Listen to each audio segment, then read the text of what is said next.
Good morning mga kapadyak. So ito, naisipan ko gumawa ng review video para i-share sa inyo yung experience ko sa paggamit ng cleats shoes tsaka cleats pedal.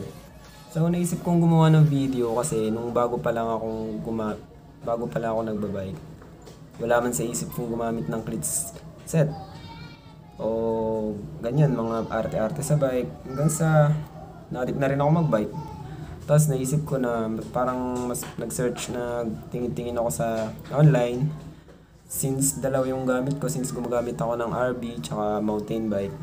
So kasi sa RB parang mas okay gumamit ng cleats shoes tsaka cleats pedal.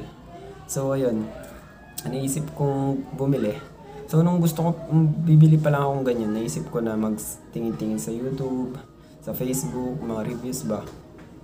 Kaso, nahirapan ako maghanap. So, nagsariling sikap na lang ako maghanap ng mga magandang klase sa YouTube. sa Shopee. Yung mga murahin lang, mga budget meal lang na shoes, tsaka cleats pedal. So, yun nga. Itong review ko ngayon, ginagamit ko na siya ng almost a month na. So, gusto kong i-share sa inyo kung ano na ba yung appearance niya ngayon, kung matibay pa ba siya, kung okay pa ba siyang gamitin. Kasi yung iba, sinasabi nila sa yung mga gumagamit ng mga Shimano, mga mahaling cleat shoes, sinasabi nila na mag Shimano ka na lang kasi yung kasing nabili ko na to, parang sinasabi ng iba na madali lang siyang yung plastic niya sa baba, parang pagkatagalan matatanggal. Pero sa tingin ko matibay naman siya, mamaya papakita ko sa inyo. Tapos sa cleat pedal naman, okay naman yung nabili kong brand. Alam ko okay talaga to kasi may mga nakikita din akong gumagamit nito. Parang Shimano rin siya. I-share ko din sa inyo mamaya yung itsura niya ngayon. Matibay ito kasi ginagamit ko to parehas sa MTB tsaka road bike. Pero alam ko hindi yun advisable yung kalas ka ng kalas sa cleats pedal mo kasi may chance na masira yung thread ng mo.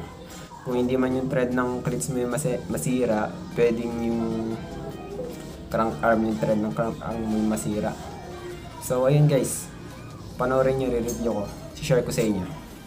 Mapakita ko na sa inyo yung shoes na nabili ko sa Shopee, yung sinasabi ko sa inyo na cleat shoes. Mamaya na yung cleats pedal, i-share ko din sa inyo yung appearance, kung matibay pa ba yung cleats pedal. Nakasama nitong binili ko na budget meal din. So ito na. So sa appearance guys, okay naman siya. Okay pa siya. Sa tingin ko ito na yung pinakamurang cleat shoes sa Shopee na pwede siya sa MTB, pwede siya sa road bike. So nga pala guys, ginagamit kong cleats pedal is cleats pang mountain bike, hindi pang road bike. Pero yung cleats pedal na yun, na pang MTB, ginagamit ko rin siya sa road bike. Okay naman siya. Parang tingin ko wala naman pinagkaiba eh. As long as nakiklik mo naman yung sapatas. So yan. So sa appearance guys, okay naman siya. Maganda pa siya.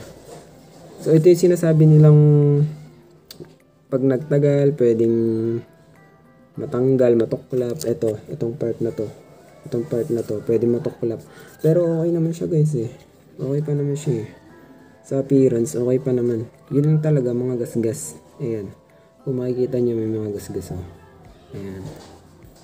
May mga gasgas. Yun pa lang naman yung parang nagbago. Since binili ko siya. Yun pa lang yung nagbago.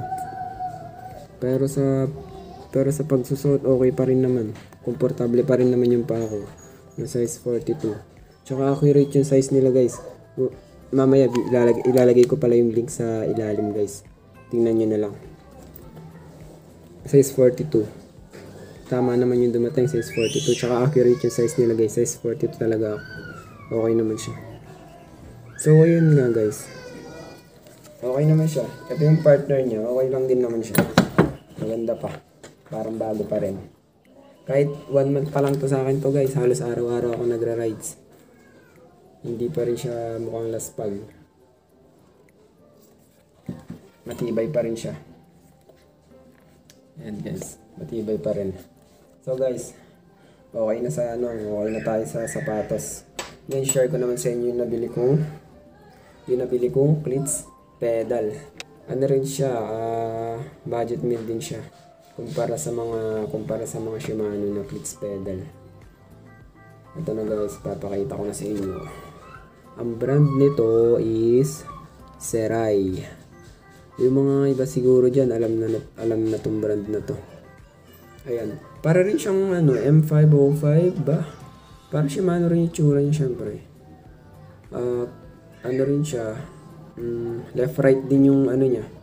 Pag unlock, pag clip out, unlock. Ganun. Left right din siya. So guys, ayan, wala pa siyang alog. Maganda pa yung ikot. Tapos, alam ko normal lang yung kinakalawang sa bandang loob Isa may spring niya. Kinakalawang siya, tsaka may mga gas na rin. Pero guys, matibay pa to. Ginagamit ko to guys sa pang MTB to pang MTB, pero ginagamit ko siya minsan sa road bike, minsan sa mountain bike. Tapos nga pala guys, ito palang cleat shoes ko, tinanggal ko yung bala. Pag bumili ka pala ng cleats pedal, may kasama na yung bala to. Bala para sa shoes. Ayan. So sa bala guys, tinanggal ko lang siya para yung buong shoes lang talaga yung makita nyo. Kasi nung binili ko tong shoes, wala siyang kasamang bala. Bali yung may kasamang bala is yung cleats pedal. Kasama na ng cleats pedal yung bala. So tinanggal ko siya guys kasi tingnan nyo, kinakalawang siya. Kinakalawang yung bolts niya, yung screw. Kinakalawang. Alam ko nakuha ko to nung kinalawang to nung naglinggayan kami. Kasi nalagyan ng buhangin sa dagat tsaka tubig alat. Nilinisan ko naman kaso kinalawang pa rin. Ewan ko kung normal lang na kinakalawang to. Or ewan ko kung talagang nalagyan ng tubig alat kaya kinalawang. Pero yung bala, hindi naman siya kinalawang na grabe. Yung lang niya, ito lang tawag dito. Para nahawa nilang ng kalawang dun sa sa bolt. So ayun na nga guys. Tapos na tayo sa pagre-review. So overall okay pa. Sa isang buwan kong nagamit na halos araw-araw ako nagbabike, okay pa siya. So kung gusto nyong i-review ko pa to after a month, sige, basta mag-comment na kayo sa baba. Kala mo madaming subscriber So yun, okay pa siya. So sabihin ko na sa inyo yung presyo. Yun nga, yung pangit lang ay yung madami nga siyang gas-gas, tapos kinakalawang yung bala, yung bolts, tapos sa cleats pedal kinakalawang yung spring, tapos may mga gas-gas. I think normal lang naman yung gas-gas. Ayan. Tapos ayun. So yung price nito guys, yung shoes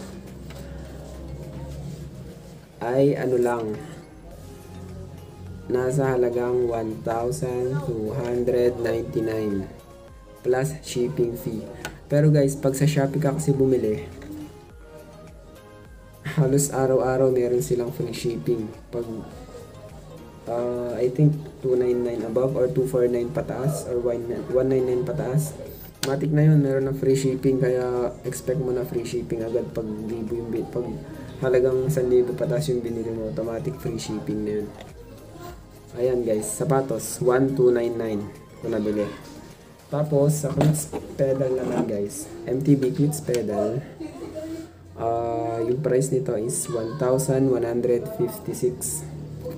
Diba guys, mura kumpara sa mga Shimano na urig to guys. Urig tong Serai na to, urig to, kaso lang siya, mura lang siya kaysa sa Shimano.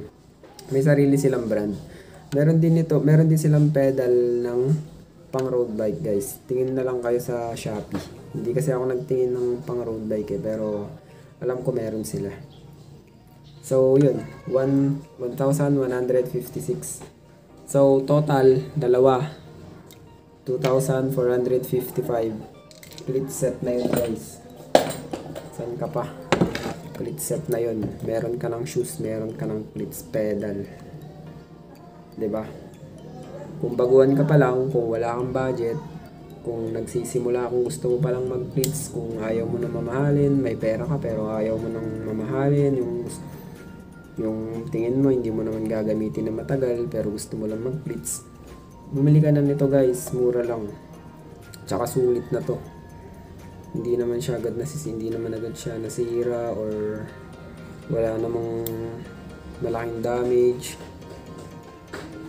Sulit na to guys. So ayun. Yan lang. Kung may gusto pa kayong malaman, comment na lang kayo sa baba. Comment na lang kayo, dun ko na lang kayo sasagutin. Tsaka yung ano pala guys, yung link nito sa Shopee, ilalagay ko na lang sa description box.